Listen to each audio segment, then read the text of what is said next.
മുറപ്പെണ്ണ് രചനാ സംഭാഷണം മൈഥിലി മിത്ര ഭാഗം 28. വെറുതെ ഓരോന്നോർത്ത് നീ സങ്കടപ്പെടല്ലേ. ശരിക്കും ചിന്തിച്ചുറപ്പിച്ച കാര്യമാണ് ഞാൻ പറഞ്ഞത്. ദേവകിയുടെ മുഖത്തെ സങ്കടം കണ്ടിട്ടും ദേവരാജൻ പറഞ്ഞുപോയി. അതിന് ഞാനൊന്നും എതിർത്ത് പറഞ്ഞില്ലല്ലോ ദേവേട്ടാ. കണ്ണിൽ നീരുറവ പൊട്ടിയിട്ടും അവർ പുഞ്ചിരിക്കാൻ ശ്രമിച്ചുകൊണ്ട് കട്ടിലിൽ നിന്ന് എഴുന്നേറ്റു. നീ ഒരു കാര്യത്തിന് എന്നോട് എതിര് പറയില്ലെന്ന് എനിക്കറിയാം ദേവകി. പക്ഷേ നിൻ്റെ ഉള്ളിൽ നിധയെ ഓർത്ത് നല്ല സങ്കടമുണ്ടെന്ന് എനിക്കറിയാം. നിൻ്റെ ഈ കണ്ണുനീരിന് മുന്നിൽ പിടിച്ചു നിൽക്കാൻ വയ്യാഞ്ഞിട്ട് തന്നെയാണ് ഞാൻ അവൾക്ക് മേലേടത്തെ ഓഫീസിൽ പണി കൊടുത്തത്. അയാൾ ഭാര്യയുടെ അടുത്തേക്ക് ചെന്ന് നിന്നുകൊണ്ട് നിറഞ്ഞൊഴുകുന്ന കണ്ണുനീരിനെ പെരുവിരലിനാൽ തുടച്ചു മാറ്റി. എന്നാലും ദേവേട്ട, അവൾ എനിക്ക് എൻ്റെ ചുമ്മൂനെ പോലല്ലായിരുന്നോ? ഇത്രയ്ക്കൊക്കെ വിഷം അവളുടെ ഉള്ളിലുണ്ടെന്നുള്ള കാര്യം അന്ന് നമ്മൾ ആരേലും അറിഞ്ഞോ? അവർ തേങ്ങിക്കൊണ്ട് തന്നെ ചോദിച്ചു. അവൾക്ക് ചുമ്മൂനോട് ഇത്രയും ദേഷ്യം തോന്നേണ്ട കാര്യം എന്താണെന്ന് എത്ര ആലോചിച്ചിട്ട് എനിക്ക് പിടികിട്ടുന്നില്ല. പണ്ട് അവൾ ഇവിടെ വരുമ്പോഴൊക്കെ അവളെയും ചുമ്മൂനെയും നമ്മൾ ഒരിക്കലെങ്കിലും വേർതിരിച്ച് കണ്ടിട്ടുണ്ടോ? പലപ്പോഴും അവളെ പഠിക്കാൻ തന്നെയല്ലേ നമ്മൾ ചുമ്മൂനോട് പോലും പറയാറുണ്ടായിരുന്നത്. പഴയകാല ഓർമ്മകളിൽ അയാളുടെ മനസ്സൊന്ന് വിങ്ങി. സാരമില്ല, ദേവേട്ടൻ പറഞ്ഞ പോലെ അവളെ നമുക്ക് ഏതെങ്കിലും ഹോസ്റ്റലിലേക്ക് മാറ്റാം. ദേവകി അരികിൽ നിൽക്കുന്നവൻ്റെ ദേഹത്തേക്ക് ഒന്നും കൂടി ചാരി എന്നുകൊണ്ട് മെല്ലെ പറഞ്ഞു. അതുതന്നെയാണ് വേണ്ടത്. ഇനിയും ചുമ്മും അവളും തമ്മിലൊരു പ്രശ്നമുണ്ടാക്കാൻ നമ്മളായിട്ട് ഇടവരുത്തണ്ട. രാമചന്ദ്രൻ മരിച്ചപ്പോൾ ആ കുടുംബത്തെ രക്ഷിക്കാൻ വേണ്ടി അവൾക്ക് ജോലി കൊടുത്തൊരു സഹായം ചെയ്തു കൊടുത്തു എന്ന് വെച്ച് അത് നമ്മുടെ കുടുംബത്തിനൊരു ചീത്തപ്പേരാവരുതെന്ന് എനിക്ക് നല്ല നിർബന്ധമുണ്ട് ദേവകി. ദേവരാജൻ കട്ടായം പറഞ്ഞതും ദേവകി അത് സമ്മതിക്കുന്ന വിധത്തിൽ തലയാട്ടി.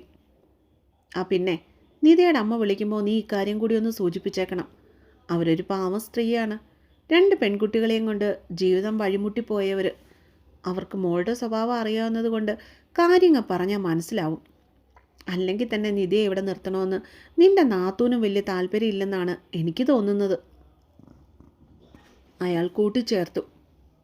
ഞാൻ രമയെ വിളിച്ച് സംസാരിച്ചോളാം ദേവേട്ട. അവൾ എൻ്റെ മരിച്ചുപോയ അനിയനെ പോലെയല്ല. കാര്യങ്ങൾ പറഞ്ഞാൽ മനസ്സിലാവും. എങ്കിൽ നാളെ തന്നെ ഹോസ്റ്റൽ കണ്ടുപിടിച്ച് മാറാൻ നീ ഇന്നവളോട് വരുമ്പോൾ പറഞ്ഞേക്കണം. ഹെഡ് ഓഫീസിലെ ഇല്ലാത്ത പോസ്റ്റ് ഉണ്ടാക്കി കൊടുക്കാൻ ശിവനും കൃഷ്ണദാസും കൂടെ നിന്നപ്പോഴും കണ്ണം മാത്രമാണ് വേണ്ടെന്ന് പറഞ്ഞ് എന്നോട് ഉടക്കിയത്. പിന്നെ നിൻ്റെ കണ്ണീരും അവിടെ വീട്ടുകാരുടെ ദുരിതമൊക്കെ കണ്ടിട്ടാണ് അവനൊന്ന് സമ്മതിച്ചത് തന്നെ. നമ്മുടെ മക്കൾ പോലും അത് കഴിഞ്ഞ കാര്യങ്ങളൊക്കെ അറിയുന്നത്. അതുകൊണ്ട് മുൻകൂട്ടി പറയുക, ഇനിയൊരു വീഴ്ച നിധയുടെ ഭാഗത്തു നിന്നുണ്ടായാൽ കണ്ണൻ എന്തു ചെയ്യുമെന്ന് നമുക്ക് ഊഹിക്കാൻ പോലും പറ്റത്തില്ല. ചുമ്മുവിൻ്റെ കാര്യത്തിൽ അവൻ അത്രയും സ്വാർത്ഥനാണ്, അറിയല്ലോ നിനക്ക്. കട്ടിലിൽ കിടന്ന ഫയലുകൾ കയ്യിലെടുത്തു പിടിച്ചുകൊണ്ട് അയാൾ ഭാര്യയോട് യാത്ര പറഞ്ഞു അവിടെ നിന്ന് ഓഫീസിലേക്ക് പോയി. ഇത്രമാത്രം ചൂടാവേണ്ട കാര്യം എന്താ ചുമ്മു നിനക്ക്? നിന്നോട് എങ്ങനെയെങ്കിലും ഒന്ന് സംസാരിക്കാൻ വേണ്ടി കണ്ണേട്ടൻ വെറുതെ തമാശ പറയുന്നല്ലേ? സ്റ്റോർ റൂമിൽ കയറി ദേഷ്യത്തോടെ ഫയലുകൾ തിരയുന്നവളെ പങ്കു വെറുതെയെങ്കിലും സമാധാനിപ്പിക്കുവാൻ നോക്കി. പിന്നെ ഒരു തമാശ. അവളുടെ പേരും പറഞ്ഞുള്ള അങ്ങേരുടെ സംസാരം എനിക്കൊട്ടും പിടിക്കുന്നില്ല. അവൾ പങ്കുവിന് നേരെ കയർത്തു. എടി നീ ഒന്ന് അടങ്ങ്. കണ്ണേട്ടൻ ആ നിധി ഒട്ടും ഇഷ്ടമല്ലെന്ന് നിനക്കറിയാവുന്ന കാര്യമല്ലേ? അങ്ങേരവളെ ഇഷ്ടപ്പെട്ടാലും ഇഷ്ടപ്പെട്ടില്ലല്ലേ എനിക്കൊന്നുമില്ല. ഒന്ന് നോക്കിയാൽ അങ്ങേര് ആ പോത്തിനെ ഇഷ്ടപ്പെടുന്നത് തന്നെയാണ് നല്ലത്. എൻ്റെ തലയിൽ നീ ഭാരം അങ്ങ് ഇറങ്ങിപ്പോവല്ലോ. കുറേ നേരം നിന്ന് തിരഞ്ഞ ഫയൽ കിട്ടിയതും അവൾ ആ മുറിയിൽ നിന്ന് ഇറങ്ങിപ്പോകുവാനായി തിരിഞ്ഞു. ഇത്രയ്ക്കും വെറുപ്പ് വെച്ചോണ്ട് നീ എന്തിനാ ചുമ്മു കണ്ണോട്ടനെ പോയി പ്രപ്പോസ് ചെയ്തേ? എനിക്ക് പറ്റിയില്ലെന്ന് പറഞ്ഞുകൂടായിരുന്നോ? ഏട്ടന്മാർ വന്ന് നിന്നോട് എത്ര പ്രാവശ്യം ചോദിച്ചതാ, അപ്പോൾ പോലും നീ ഒന്നും പറഞ്ഞില്ലല്ലോ ചുമ്മു. കണ്ണേട്ടനെയും ചുമ്മുവിനെയും എങ്ങനെയെങ്കിലും ഒന്നിപ്പിക്കണമെന്ന് കുഞ്ഞുനാൾ മുതലേ സ്വപ്നം കണ്ട് നടന്നവന് ചുമ്മുവിൻ്റെ വാക്കുകൾ സങ്കടം നൽകി. എൻ്റെ അനുവേട്ടന് വേണ്ടി എൻ്റെ കല്യാണം ഉറപ്പിക്കാതെ അനുവേട്ടൻ കല്യാണം വീട്ടിൽ നടത്തില്ലെന്ന് അമ്പൂറ്റിയമ്മ തന്നെയല്ലേ പറഞ്ഞേ? കാർത്തികയ്ക്ക് അവളുടെ വീട്ടിൽ നിൽക്കാൻ പറ്റാത്ത അവസ്ഥയല്ലേ? ഞാൻ കാരണം അവരുടെ കല്യാണം നടക്കാതിരുന്നുള്ള അവസ്ഥ നീ ഒന്ന് ആലോചിച്ച് നോക്കി. എന്നെ ഒന്നും പറയില്ലേലും അനുവേട്ടൻ്റെ മനസ്സിൽ അതൊരു കരടായിട്ട് എന്നും കിടക്കും. ഞാൻ കല്യാണത്തിന് സമ്മതിച്ചുകൊണ്ട് മാത്രമല്ലേ ഇപ്പോൾ അനുവേട്ടൻ്റെയും കാർത്തികയുടെയും വിവാഹം ഇത്ര വേഗത്തിൽ നടക്കുന്നേ? ചുമ്മു കാരണങ്ങൾ നിരത്തി പറഞ്ഞതും പങ്കു പിന്നീടൊന്നും മിണ്ടിയില്ല. അവൾ പറഞ്ഞതൊക്കെ സത്യമാണ്, ചെയ്തതൊക്കെ ശരിയുമാണ്. വീട്ടുകാരുടെ ഇഷ്ടങ്ങൾക്ക് വേണ്ടി സ്വന്തം ജീവിതം ത്യാഗം ചെയ്യുന്നു. ഒരു തരത്തിൽ പറഞ്ഞാൽ താനും ഇതിനൊക്കെ കൂട്ടു നിൽക്കുകയല്ലേ ചെയ്യുന്നത്. കാരണം കണ്ണേട്ടനെയും ചുമ്മുവിനെ ഒരുമിച്ച് കാണുവാനാണ് തന്നെപ്പോലെ തൻ്റെ കുടുംബത്തുള്ളവരും ആഗ്രഹിക്കുന്നത്. കണ്ണേട്ടൻ ഇവളെ ഇഷ്ടമാണെന്നാണ് തോന്നുന്നത്. പക്ഷേ ഏട്ടൻ ഇപ്പോഴും മൗനം പാലിക്കുന്നതിൻ്റെ കാരണമാണ് അറിയാൻ മേലാത്തത്. ഇനി ഇവർ തമ്മിൽ ഞാനറിയാതെ വല്ലതും നടന്നോ? ഒരു നിമിഷത്തേക്ക് അവൻ്റെ ആലോചന അങ്ങനെയാണ് നീണ്ടുപോയത്.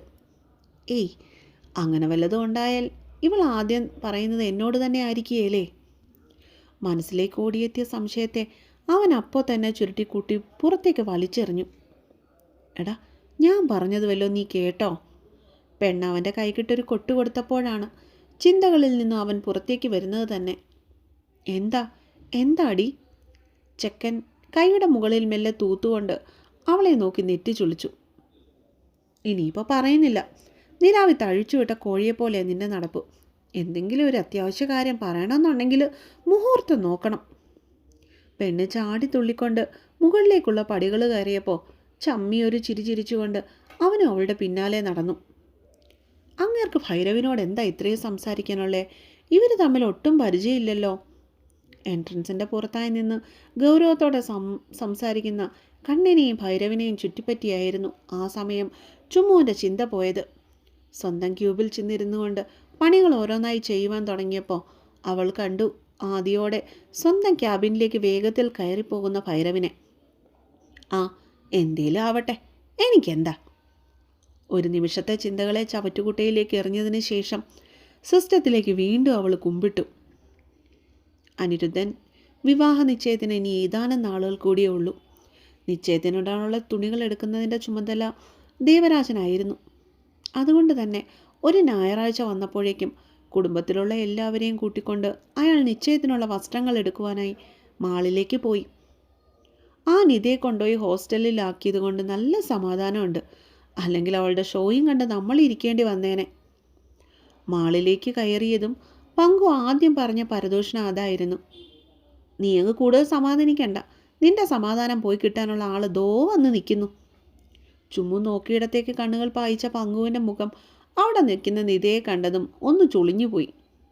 ഇവളെന്തിനാടി പാഷാണത്തിക്കമ്മിയെ പോലെ ഇവിടെ വന്നത്?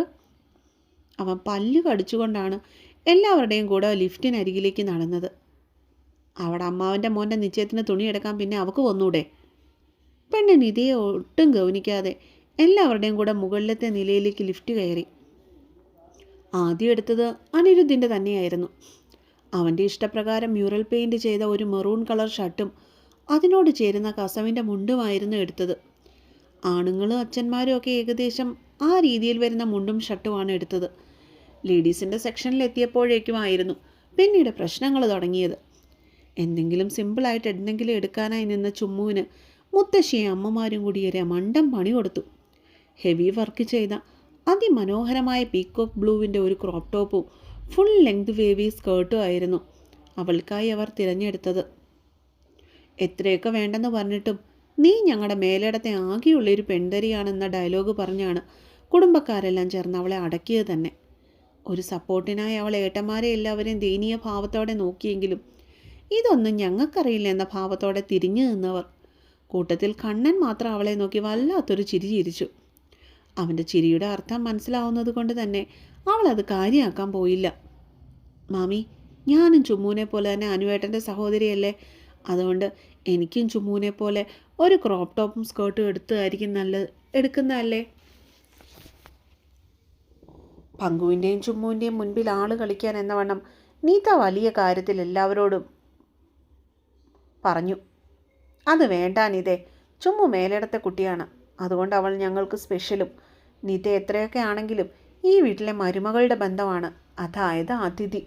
നിതയ്ക്ക് ഇഷ്ടമുള്ളത് എടുത്തോളൂ, പക്ഷെ ചുമ്മു എടുത്തിരിക്കുന്ന രീതിയിലുള്ളത് വേണ്ട. പൊടുന്നനെ നാരായണി അവളുടെ ആഗ്രഹത്തെ മുളയിലെ നുള്ളിക്കൊണ്ട് പെട്ടിയുടെ അവസാന ആണി അടിച്ചതും നിധിയുടെ നാവ് പിന്നീട് ചലിച്ചില്ല. ഒരു തരത്തിൽ എല്ലാവർക്കും അതൊരാശ്വാസമായിരുന്നു. മോളിതൊന്ന് ഇട്ടുകൊണ്ട് വന്നേ. എടുത്തു വച്ചിരിക്കുന്ന റെഡിമെയ്ഡ് ഡ്രസ്സിൽ വിരൽ ചൂണ്ടി ദേവകി തൻ്റെ ആഗ്രഹം ചുമ്മുവിനോട് പ്രകടിപ്പിച്ചു. അവളതും എടുത്തുകൊണ്ട് ഡ്രസ്സിംഗ് റൂമിലേക്ക് കയറി വാതിലടച്ചു. ഏകദേശം 5 മിനിറ്റ് കഴിഞ്ഞതും വാതിൽ തുറന്നു വരുന്നവളെ കണ്ടതും ആദ്യം കണ്ണുകൾ വിടർന്നത് മാധവൻ്റേതായിരുന്നു.